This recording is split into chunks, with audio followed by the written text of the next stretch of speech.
கொலா புட்டு ஒரு நாளாச்சும் சாப்பிடணுன்ட்டு எனக்கு பல நாள் ஆசைங்க. அது என்னமோ தெரியல, நம்ம வீட்டில் புட்டை வச்சாலே இந்த இட்லி சட்டி மேலே போட்டு அவிச்சு அதே புட்டுன்னு சொல்லி கொடுத்துருவாங்க. பிறதுக்கு இந்த பத்திரத்தெல்லாம் வாங்கி வச்சிருக்காங்க அப்படின்ட்டு இன்றைக்கி நான் வயலுக்கு தூக்கிட்டு வந்துட்டேங்க. இதில் தான் புட்டை அவிச்சு தரணுன்ட்டு. பல வருஷமாக குடோன்லேயே கிடந்தனால கொஞ்சம் அழுக்காக இருந்துச்சுங்க. செம்மனை போட்டு தேயும் தேய்ச்சி நல்லா கழுவிட்டு எடுத்துகிட்டு வந்தாச்சு. எங்கம்மா ராகி மாவு எடுத்துகிட்டு வந்திருக்காங்கன்னு பார்த்தா பச்சரிசி மாவு எடுத்துகிட்டு வந்திருக்காங்க. எதுவாக இருந்தால் என்ன, இன்னைக்கு புட்டு செய்கிறோம் அப்படின்ட்டு எங்கள் அம்மாவை பிசைய விட்டு மாவை நான் பாதியை ரெடி பண்ணிட்டு இருக்கேன், நீங்கள் தேங்காயெல்லாம் உடச்சி ரெடி பண்ணுங்கன்னு எங்கள் அம்மாவை தேங்காய் உடைக்க விட்டாச்சுங்க. எங்கள் அம்மா நல்லா தண்ணி எல்லாமே குடிச்சிட்டு தெம்பா தேங்காய் எல்லாமே திருவ ஆரம்பிச்சிட்டாங்க.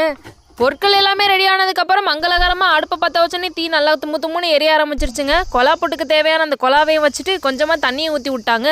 வெள்ளத்துக்கு பதிலாக கல் இல்லாத நாட்டு சர்க்கரையாகவே சேர்த்துக்கலாம் அப்படின்னு எங்கள் அம்மா சொல்லவும் சரின்னு எடுத்துகிட்டு வந்துட்டோங்க. தேங்காய், நாட்டு சக்கரை, மாவு எல்லாம் ரெடி ஆனதுக்கப்புறம் கொலாய்க்கில போடுறதுக்காக அந்த தட்டையும் போட்டுவிட்டு ரெடி பண்ணி வச்சாச்சு. புட்டை அவிச்சு எடுத்துட்டு தேங்காய், நாட்டு சக்கரை போடணுமா இல்லை இதுக்குள்ளேயே போடணுமான ஒரே டவுட்டாக வந்து யூடியூப்லாம் தேடி அலசி ஆராய்ஞ்சு கண்டுபிடிச்சிட்டோம். மம்மி மாஸ் அப்படின்ற பிராண்ட்ல இருந்து நமக்கு நாட்டு சக்கரை அனுப்பியிருந்தாங்க.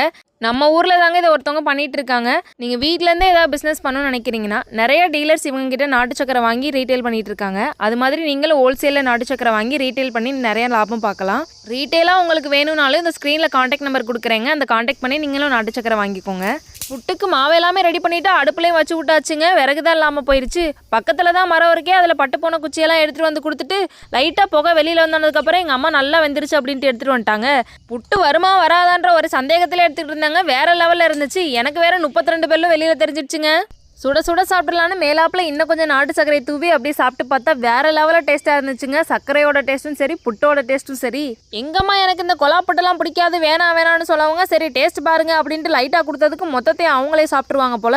சரி ஓகே, இப்படியே சாப்பிட்டுட்டு எனக்கு இன்னொரு தடவை அவிச்சு கொடுத்துருங்கன்னு எங்கள் அம்மாட்ட சொல்லி விட்டாச்சு. ஒரு வழியாக கொலா புட்டு ஆசை நிறைவேறிடுச்சுங்க.